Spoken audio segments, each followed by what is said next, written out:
Hey everyone, tarekith here, and today I'm going to be taking a quick look at the new Polyend groovebox. This won't be a full review. I'm going to wait a few more weeks till I get some more time with this before I do one of those.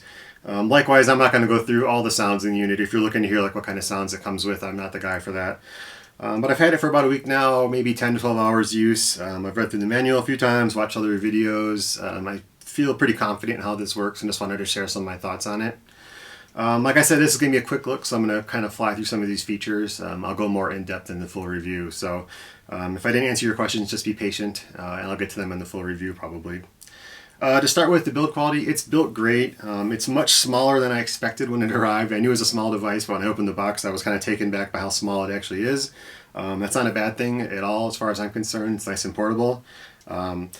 It's got a nice brushed aluminum top. It's got some rubberized plastic sides. I can't tell if this is the same kind of material that we've seen deteriorate on things like the Push 2, but time will tell on that. Either way, it feels really, really good.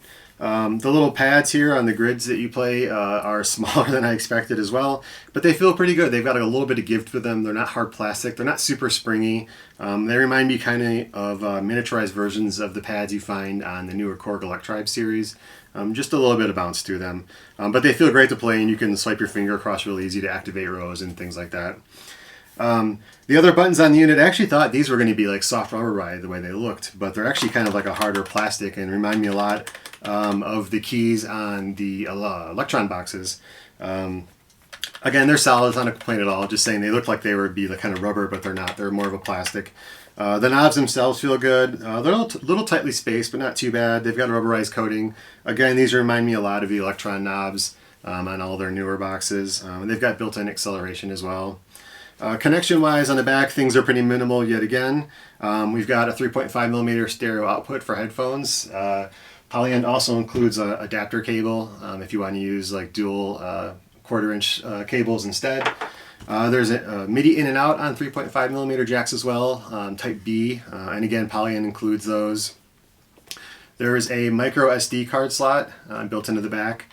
This is essential for the unit. Everything is stored on this, your global settings, all your samples, backups of the unit, your projects, so you pretty much have to have this SD card in for this unit to work.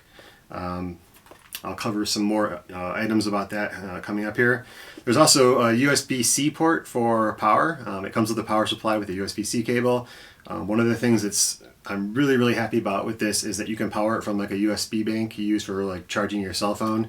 I've been using a 10,000 milliamp hour USB bank with this exclusively since I got it, and it's barely drawing any charge off that at all. So if you're a person who likes to take these out and about and make music outside, you can get a long use out of this off one single battery bank, which is great. And then there's a power button, nothing fancy there. Overall, like I said, the build quality is great. I think it'll hold up to a lot of use. I'm really looking forward to Polyend releasing the deck saver cover for this, just so I can throw it in my backpack and actually start taking it out in the woods and things like that for music making. But until then, like I have no worries about the durability of this. It feels really solid. It's actually pretty impressive how well they made this thing, given how small it is. So that's kind of an overview of the hardware itself. Let's take a closer look as usual, and I'll show you some of the functionality and the features, and we'll talk some more about things I like and don't like about this. Okay, so let me give you a quick overview of how the Polyend Play is organized and how things work. To start with, there's 8 tracks on a Polyend Play, and they run horizontally across this grid. So you have 16 steps for the sequencer, and then these last 4 steps are function buttons. The first row is mutes, then solos, then variations.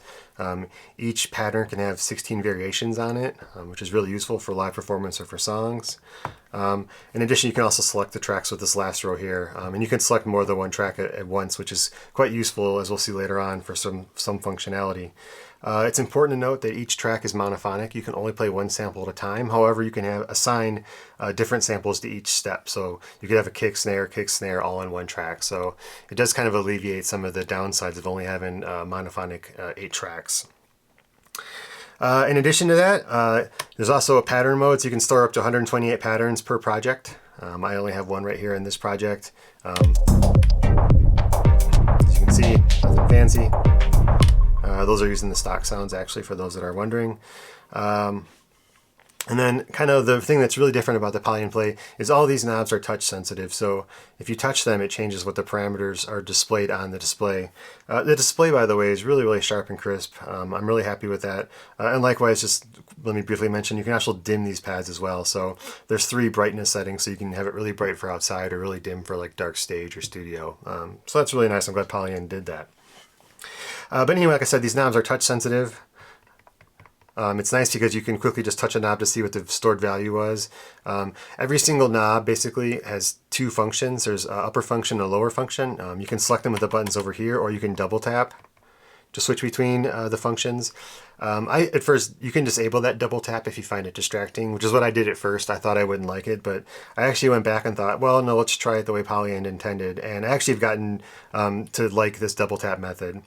The one thing I don't like about these touch-sensitive knobs is they're really, really sensitive, and in some cases, such as with this randomize functionality, you can randomize the parameters of a track. So, and you can get really, really deep. This is one of the most powerful functions of the Polyend, and I think one of the things that people will get this for is there's all these randomizations you can set up. In this case, it's set up to change what it'll play on this track, whatever samples in the folder by percentage. So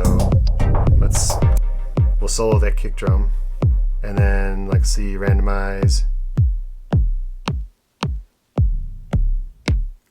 So now it's just randomly picking samples that are in the folders assigned to that track. And I'll explain this a little deeper when I go into the menu. But one of the downsides, like I was saying about these touch-sensitive knobs, like with this randomize parameter, is if you accidentally brush up against another knob, it resets that randomize. It goes back to what it was. And I know it seems like it's easy to say just don't do that, but they're pretty close together and they're really, really sensitive. If you just barely brush up against it, it completely dumps all the changes you made for that randomize function. They actually mentioned this in the manual as a feature, and I brought it up to Polyend, and their response was that's just the way it is, get used to it basically. But it seems like a shame that for something, you know, there's so many different things you can set up in here, and there's so many different ways to control it. It seems like a shame that if you accidentally just touch another knob that it resets it and you have to start all over. So I just wanted to bring that up. That's kind of one downside to these touch-sensitive knobs. Otherwise, it's a really unique way of working, and once you get used to it, it's pretty quick to kind of fly around and see what things are, and you know, you can double tap to change parameters and things like that. So you don't see too much of this on other synths or grooveboxes, so I really like that. Kind of again on the kind of really unique Polyend things that it does, aside from this randomization, is what they have called chance. So basically, randomize will randomize the parameters over your pattern, but every time the pattern repeats, those randomizations stay the same. And then if you like it, you can save the randomizations by pressing the save button. Chance is different. Chance is every time the pattern plays through, you get completely random values every single time. And there's no way to kind of like assign that to the pattern, because permanently anyway, because it's changing every single time. So let's see if I can kind of describe, let's see if I can kind of highlight this. So I'm just going to select all my tracks here in this, so you can make it real obvious. I'll go to chance. Let's see, what should we change? We'll do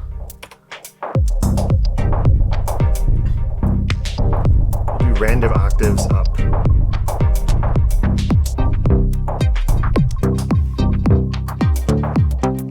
And this will continually evolve over time. This will always be kind of randomized. Again, this is the chance parameter. It never repeats. You know, you're always getting something different, but it's nice because you can do things like you can add, you know, randomized cutoff. You can do repeats on the notes. And I'll point out that the repeats on this and the Polyend are extensive. It's not just simple ratcheting. There's some really, really crazy repeats in there. So yeah, there's a lot of options for taking like really simple patterns and letting them evolve over time and never repeat and sound the same way twice, which I think is one of the great things about the Polyend play. The other thing that's kind of neat is this fill functionality. So in addition to kind of randomizing parameters, you can also randomize sequencer steps and sequencer data. One of the more interesting ones is what they call beat fill. So if I go, there's different types here of fills. I'm going to go to, you know, let's see, where's beat? So beat will randomize 3 tracks at once for your drums, as long as you have folders in your project called kick, snare, or hat. You can name them like cool kicks or fat kicks, whatever. As long as it has the word kick in there, it'll randomize with the fill. So let me show what this sounds like, and we'll solo this. So this is kind of the core sound. Now, you can pick genres for the randomization for the different sequencer data. Let's try breakbeat. So it just randomizes the sequencer data. If you press it again, it'll keep randomizing the sounds assigned to that sequence.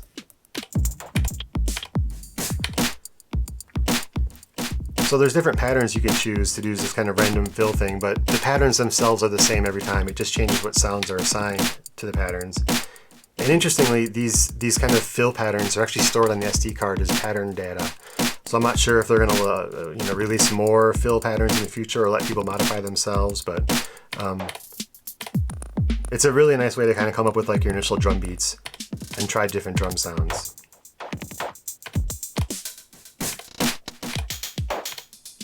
And you could try different genres. Some of these, like the drum and bass, are kind of tempo specific. So if you play them at slower tempos, they might sound a little weird compared to the higher tempos they were kind of intended for. And that's not just because it's a drum and bass pattern and drum and bass is like 170 BPM. It's just because the way the fills and ratchets and stuff have been programmed just kind of sound weird at slower values sometimes. So it can be a good way to experiment, come up with new ideas. At the same time, if it just sounds kind of weird, just make sure you're working somewhat in the same tempo range that genre is known for. So anyway, in addition to doing just beats, you can also use this fill you can change like just a kick track if you wanted to just modify the kick track. You can do stuff like that. And then there's just total random as well. You can just randomize everything with the fill pattern. So one of the things I think is really cool about the play is just all this different randomization you can do, but it's also kind of like a rabbit hole you have to be careful of. I've realized it's very easy to just make a complete mess of your sound. So like a lot of things in music, less is more. It's a great way to come up with stuff and kind of randomize things, but at the same time, if you restrain yourself and kind of dial it back a bit, you can get a lot more musical results that way. One of the great things about the play, again, I'm not going to go over every feature here, is just how little menu diving there is. So if you want to access the menu, the actual menu system, you touch this encoder over here. And there's only 5 different kind of menu settings. The first one's File. You can start a new project, you can open a current project, you can save your project, and you can save your project as. And this is kind of important in a way because one of the things that the play does is that every time you hit stop, it actually saves the current project as is. So it's important to remember this. If you make a setup for like a live performance, you want to save as to a new pattern or a new project before you actually perform it, because otherwise, if you hit stop, all those changes you made in your performance are going to be overwritten, and there's no way to get that back. One of the downsides kind of about this file menu, and again, this is one of the things I think they're hopefully going to address, is there's no way to actually delete a project on the Polyend play itself. You actually have to pop the SD card out and put it on your computer. And they include an adapter for that, which is nice, although sadly it's USB-A, not USB-C. But you actually need to put the SD card in your computer to delete patterns, which is kind of frustrating.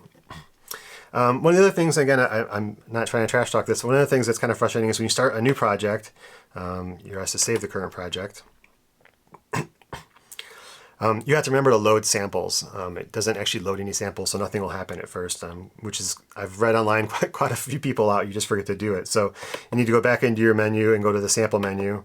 You have a sample pool that all your samples are loaded into for the project. You can have up to 255 samples in a project, and I believe it's 6 minutes of mono sampling time total per project, which is pretty reasonable. I have no problems with that.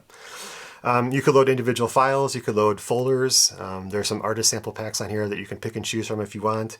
In addition, there's actually, and you can create your own folder, so you can create like a bass folder and put all your favorite bass sounds in there for that project if you want. It's tedious and you can preview from here, but it's not the kind of thing, it's a pretty slow process overall. In addition to that, that they have what they call sample packs. If you remember earlier, I showed you how pressing the fill button will kind of randomize like all the kick drums in a pattern. What it does with that is it randomizes all the kick drums from a single folder, basically the kick folder within the project. So Polyend has created some built-in sample packs kind of based on genres. Drum and bass, dirty click, dubstep. These are okay. Like honestly, when I bought this device, I thought I was going to stick to their included sample packs and do as much as I could with that. But very quickly I realized that just a lot of the sounds in there just weren't my thing. And again, it's not that they're bad samples, they're just not my thing. So I think ultimately, I'm going to have to kind of knuckle down, and I have been actually for the last couple of days, and just, refining my samples and make my own sample packs to put in here. But the nice thing about the load sample pack is you can load like all the files and folders within that sample pack in one go.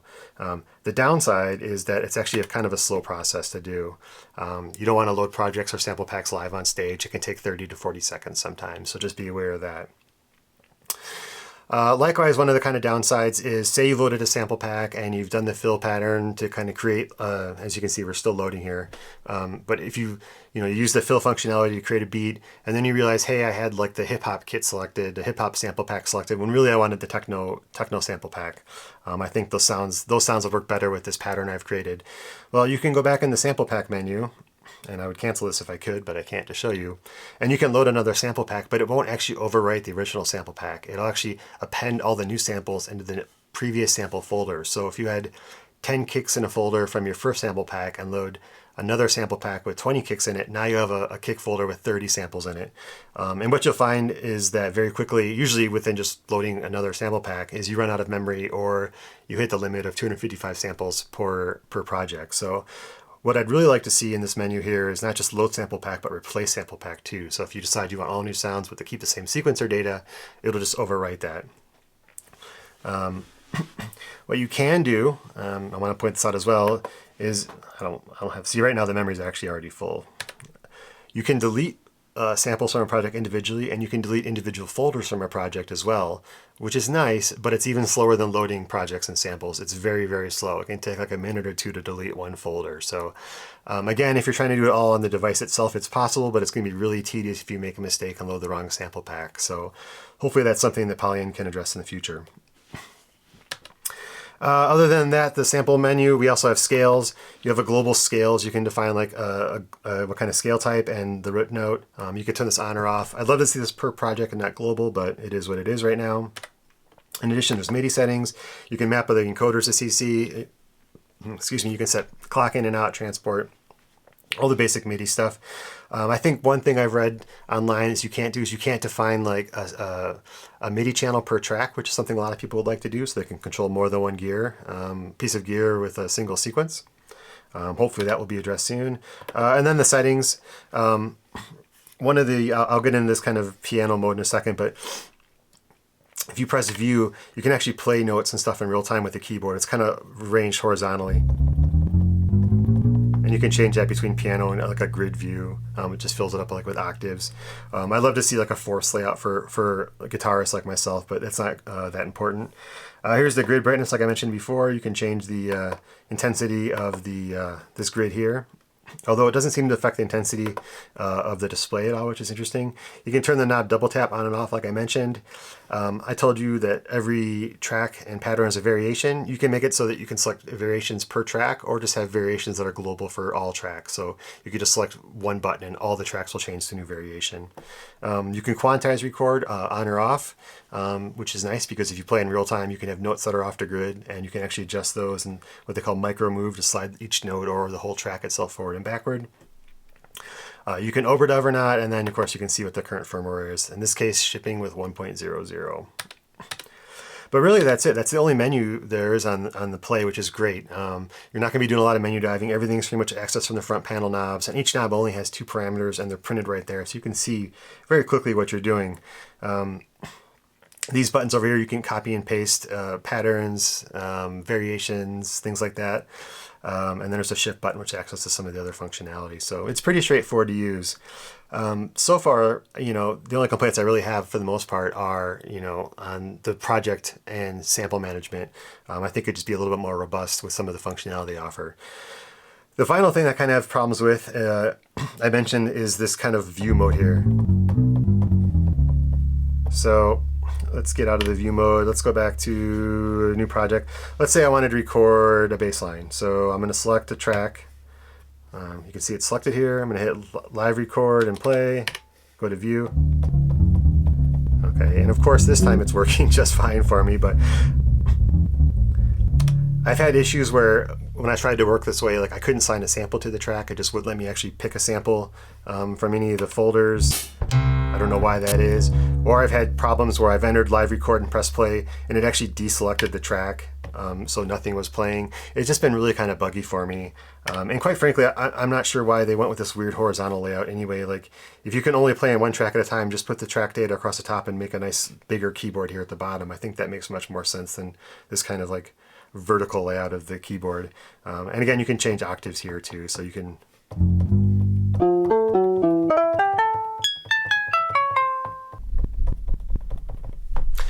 So again, of course, as I'm making a video, everything works perfectly, but I've been investigating this quite deeply for the last week or so because I've had so many problems with it. And again, Polyend's confirmed that there's some wonkiness going on there that they're looking into and plan to address in a future update. So that's the basic layout of the Polyend Play. 8 tracks, monophonic. You can have any sound in any track. You can randomize which sounds are in a track. You can randomize the pattern data.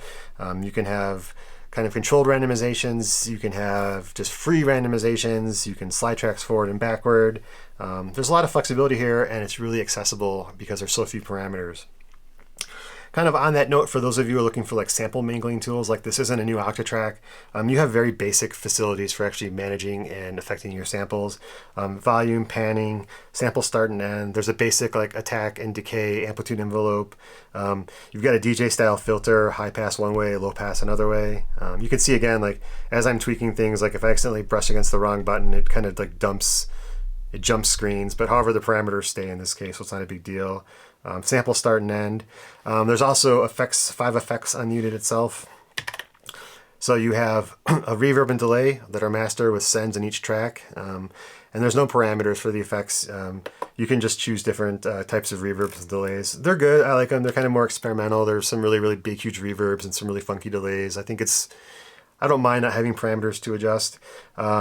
There's also a global sound setting, which is basically like a sort of EQ mastering preset, kind of, sort of. There's different ways you can do like lo-fi radio or just flat or like kind of a punchy clean mix. There's a limiter, a master limiter on it, which is great for live use, especially because if you go down, you can actually sidechain the limiter based on certain tracks. So if you have your kick on track 1, you can sidechain to it, affect all the other tracks. It works really good. And then there's like a global saturation. This works with the overdrive and bit depth. Again, this is on a per track setting. So yeah, that's about basically what you see is what you get on the Polyend Play for the most part. Let's kind of take a step back and I'll let you know my overall thoughts on this so far after a week of use. Okay, so that was a quick look at the Polyend Play and some of my first thoughts on it after about a week of use. I know at times it might seem like I'm being a little negative about this device, but that's only because I enjoy using it so much and I see so much potential there. Overall, I'm really excited for it. As a groovebox, it has a workflow that's unlike anything else I've ever used. As a sequencer, it's extremely powerful. I'm not even interested in the MIDI side of things on this device. I'll be straight up honest with you about that. But with just sequencing the internal sounds, like it does things that nothing else does as far as I'm concerned. There are some downsides. Some of the file and sample management aspects are a little rougher on the edges. I think we'll see those improve soon. For me, the biggest issue by far is the keyboard view mode where you can actually play notes in real time. That's just wonky and not working well for me. I reached out to Polyend, like I said, and they've already admitted that it's not the way they want it to be either, and there'll be an update coming in future firmware that addresses this. So I'm definitely looking forward to that. Overall, though, it's a great unit. It's small, it's portable, it's battery power, it's got tons of storage since everything's stored on the SD card. It's well built. I think they've got a real winner on their hands. $800 certainly isn't cheap, but I actually think it's pretty reasonable for this device. When I first saw it announced and saw the features that were going to be part of it, I was honestly expecting it to be more like around $1,000 or $1,100. So for me, $800 was kind of a nice surprise. Again, I know that's not cheap for a lot of people, but I think you're getting a lot for your money with this, especially considering everything it can do. I'm not even interested in the MIDI sequencing side of things, but if you're somebody with like a studio of sound modules and whatnot that you're looking for like a primary core sequencer for, like it's going to be pretty hard to beat this, I think. Even if you don't do the MIDI thing like me, just having sequencing abilities for the built-in samples, it's pretty awesome what you can do with this, and the effects and everything sound good too. So I think there's a lot of potential here for like a really, really awesome performance-oriented groovebox, and I'm really looking forward to see what Polyend does with some of the future updates. Even without those, it's already pretty powerful and fun to use. There's just a few gotchas that are kind of holding me back from really fully embracing it so far. So I'm looking forward today to get my own samples in there and kind of making music that's a little more my style. And in the meantime, if you have any questions, put them in the comments and I'll try to answer those either directly in the comments or in the full review coming in a couple weeks. Thanks for watching, and I'll see you next time.